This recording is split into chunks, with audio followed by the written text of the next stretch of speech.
Collen, you've got the New York City FC for the first time coming up this weekend. What do you think of this new team, and what do you make of them so far this year? They've had a rough start to the season, but they're definitely a squad that has a lot of talent in it. They have some good players, some veteran players, and they have some smart players. So, although they haven't had the best record so far, they're a dangerous team. Going into this game, you guys have had a week now to recover, and you know the bye week has it been a beneficial week for you in terms of regrouping and reevaluating where you guys are? Yeah, for sure. We got some much needed days off. May was a pretty busy month, and there's a lot of guys with little injuries, myself included. So it was nice to get a rest and then now get back in this week of training.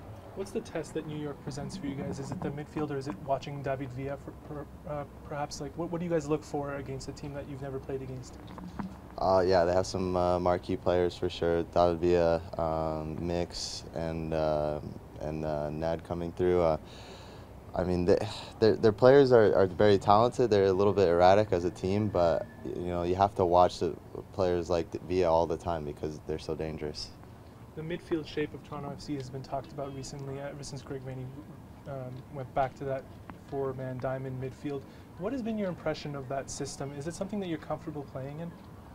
Yeah, myself, yeah. I think it fits our team. It fits the players very well. It puts players in a lot of good spaces, especially Seba. He's been able to find some really nice spaces, and for our team, that's what we needed to do. Moving Michael Bradley up into an attacking position, how does that change your ability to connect with not only the defensive side of your team, but also the offensive side? Yeah, I think it lets him, you know, find a little bit more room, and not necessarily, even though he starts out high, he can still come back and collect the ball, and I think it just gives him more freedom to find where he needs to get the ball, and then also as the players around him, we're able to support him and support Seba and Josie and the players going forward. In the coming weeks, you guys have a stretch of home games. How important is it to pick up those results before the Gold Cup, where some players on the team will be departing for international duty? Yeah, it's massive. Not just that, but we're like 3 or 4 games behind some of the other teams in the Eastern Conference, so these games coming up are very important. And the last game that was played was against DC United, the leaders of the Eastern Conference. Now you're switching over to the bottom of the Eastern Conference with New York.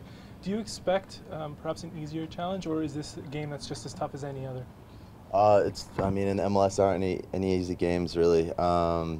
You know, they're a team that's on a bit of a run. They've got two wins in their last 2 games. So you know they're coming in with confidence, and that's always dangerous. How did you spend your bye week? I went home. Where's home? Denver. What did you do there? Saw family, friends, hung out. It was cool. So you come back, like, how recharged do you feel when that happens? Oh, I feel great. I mean, like I was saying, I was holding like a hamstring injury going back, and I mean, there's no better treatment than just going to see your family and friends and just being at home. So it's really good.